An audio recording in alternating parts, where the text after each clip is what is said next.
Penegakan hukum terhadap pelaku makar dianggap sebagai politik penguasa membungkam lawan-lawan politik. Bagaimana Istana merespon anggapan ini? Sudah hadir bersama kami tenaga ahli utama bidang komunikasi politik dan diseminasi informasi Kantor Staf Presiden, Pak Ali Mukhtar Ngabalin. Bang Ngabalin, terima kasih sudah bergabung bersama kami. Bang, jadi sebenarnya ada nggak sih campur tangan Istana? Ini ada 3 nih yang udah masuk nih ditangani oleh kepolisian. Ada campur tangan Istana atau tidak?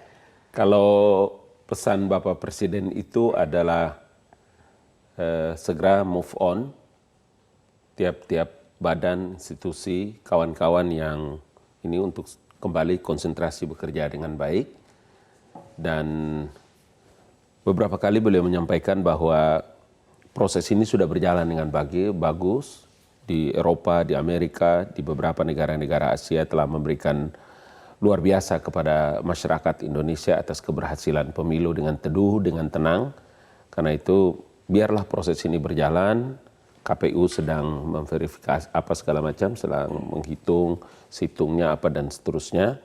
Karena itu biar menyerahkan ini kepada KPU sebagai badan independen, mandiri yang diberikan kewenangan untuk menyelenggarakan pemilu. Karena itu saya berkali-kali mengatakan bahwa polisi adalah institusi negara yang sangat profesional dalam penegakan hukum dan keamanan. Karena itu masing-masing institusi memiliki kewenangan untuk punya tupoksi masing-masing. Sehingga ya kalau kita memulai dengan tuduhan, prasangka buruk, kemudian menghujat, mencaci maki, tidak selesai-selesai. Jadi memang tidak ada arahan dari Istana sama sekali untuk kepolisian terkait dengan kasus makar ini, tapi memang dianggap serius. Kan? Ya, makanya saya kan bilang, kalau Anda menjadi orang Islam yang memiliki keimanan yang luar biasa, kemudian punya yakin terhadap berbagai tuduhan dan fitnah yang diarahkan kepada Istana dan pemerintahan Jokowi, saya sudah bilang kepada Presiden, nanti saya wakili. Mari kita bersumpah dengan demi Allah, dengan nama Allah, dengan Quran, kita berhadapan. Karena jangan seluruh fitnah, adu domba, mencederai nama baik Presiden, pemerintah, melakukan berbagai macam tindakan yang menyudutkan Presiden dan pemerintah, itu semua adalah fitnah, sesat dan menyesatkan. Karena kita kan memberikan kepercayaan kepada kepolisian negara. Ada regulasinya, polisi begitu luar biasa sebagai keamanan dalam negeri. Menggunakan fungsi dan kewenangannya atas perintah undang-undang, kita harus memberikan dukungan kepada polisi. Negara ini nggak bisa, kalau Anda sesuka hati melakukan apa saja yang Anda mau dalam negara ini, kemudian memberlakukan hukum rimba, tinggal aja di hutan-hutan sana. Tapi tadi juga dari juru bicara BPN kan menyatakan ini harus ditangani secara adil dan proporsional, dan jangan sampai mengutamakan kepentingan tertentu. Tidak boleh Anda beropini, tidak boleh berfirasat buruk, tidak boleh berprasangka buruk, gitu loh. Pakai data, pakai fakta. Kalau ada kecurangan, ada yang kita selalu posisi Bawaslu, DKPP. Kenapa sih kita tidak memberikan kepercayaan kepada KPU?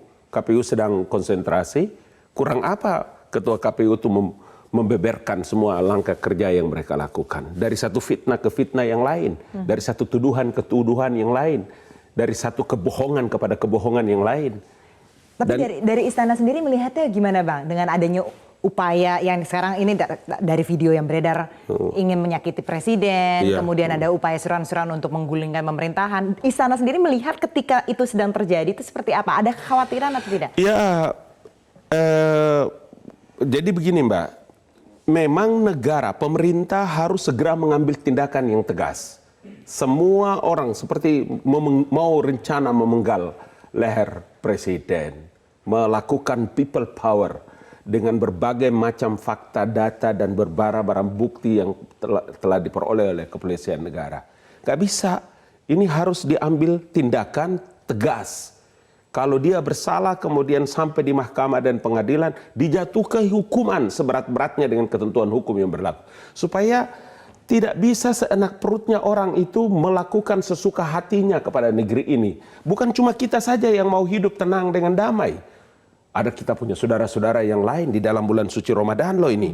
Ada saudara-saudara kita dari Katolik, Protestan, Hindu, Buddha, dan Konghucu. Mereka juga hidup dengan tenang di negeri ini. Masa sih cuma kita orang Islam dengan Islam terus hanya dengan urusan politik. Jadi memang dianggap memang mengganggu kedamaian semua dan orang. Itu pasti mengganggu. pasti mengganggu. Pasti. Berapa banyak orang yang menderita, dia harus terhalang datang ke kantornya, dia harus tersesat dan memutar sana, memutar sini karena seluruh jalan-jalan itu ditutup dengan rencana mendatangi Bawaslu dan lain-lain sebagainya. Jadi maksud saya memang dalam poin ini negara ini mendapat kehormatan yang luar biasa di luar negeri.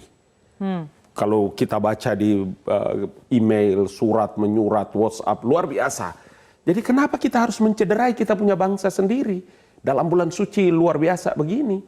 Oke, kita break dulu, Bang Ngabalin. Kita akan kembali setelah jeda berikut ini. Tetaplah bersama kami.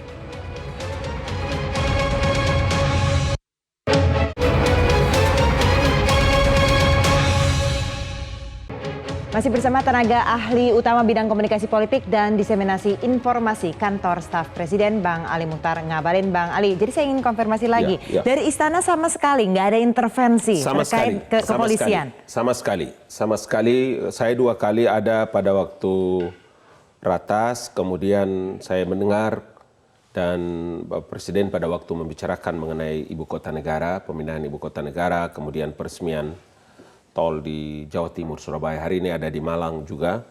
Saya ingin mengatakan kepada publik Indonesia bahwa ya tanggung jawab kepada keamanan dan penegakan hukum itulah yang kita lihat pada kepolisian ya, pada Polri, sehingga tidak ada cara lain ya untuk dan atas nama kawan-kawan, untuk dan atas nama Kantor Staf Presiden, ya kita harus memberikan apresiasi yang luar biasa kepada kepolisian negara yang cepat tanggap.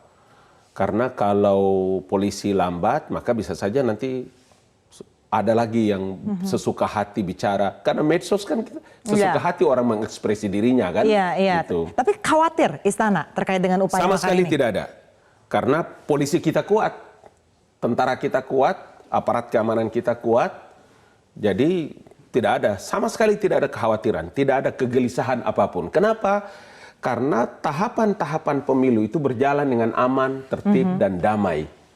Jadi dalam rangka penegakan hukum, dalam rangka menjaga keamanan negara, keamanan dalam negeri, polisi harus mengambil tindakan seperti itu. Nah ini juga tadi kita sempat bicara soal tim asistensi hukum dari Menko Polhukam yang dianggap juga ini Bang, ini sepertinya itu membungkam kebebasan rakyat untuk berpendapat dan sebagainya. Anda melihatnya tidak seperti itu, kenapa? Gini. Memang banyak orang salah menyangka, banyak orang salah memberikan persepsi. Tidak usah terlalu berlebihan memberikan penilaian. Karena begini, namanya itu adalah tim asistensi hukum. Tim asistensi hukum untuk memberikan penilaian. Jadi saya ada lihat beberapa seperti dekan kami dari Unhas di Makassar, ada data profesor ini, kemudian ahli pidana, kemudian ahli bahasa. Ya wajar kalau pemerintah itu kan mengundang para ahli-ahli untuk bisa memberikan asistensi terhadap apa yang terjadi kepada setelah pemilu itu kan banyak sekali tokoh-tokoh, opinion leaders yang mestinya keluar dari mulut mereka itu adalah kata-kata yang santun, kata-kata yang tinggi, penuh akhlak moral yang tinggi. Tapi ternyata kan berbeda. Kata-kata yang keluar dari mulut mereka adalah cacian, kata-kata keluar dari mulut mereka adalah penuh fitnah yang dialamatkan kepada Presiden Joko Widodo dan pemerintahannya. Nah, seperti apa ini? Nah, itulah tanggung jawab pemerintah, tanggung jawab Kementerian Politik Hukum dan Keamanan, Pak Menko Polhukam untuk mengundang. Ini apa ini? Kayak apa ini? Situasi kayak bagaimana ini? Coba lihat gitu macam-macam. Bukan upaya untuk represif begitu terhadap lawan politik. Jadi tidak ada. Buktinya kan semua orang bisa bicara dengan bebas, menuduh Presiden Joko Widodo seperti orang yang tidak pernah mereka ini jatuh dari langit turun atau dari surga, seperti orang tidak punya dosa. Padahal kan kita tahu ini semua ini. Ini kan kawan-kawan yang saya mengerti semua latar belakangnya. Dulu gitu Anda juga 5 tahun yang lalu juga mengkritik juga, begitu Bang? Saya dulu ada, tapi otak saya otak akal sehat. Otak saya otak orang yang punya ilmu, otak yang punya tidak mendesak orang.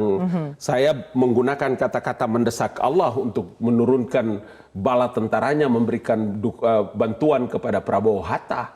Saya tidak mengajak orang untuk melakukan people power. Saya tidak mengajak orang untuk menjatuhkan pemerintahan yang sah. Saya tidak menuduh presiden dan macam-macam.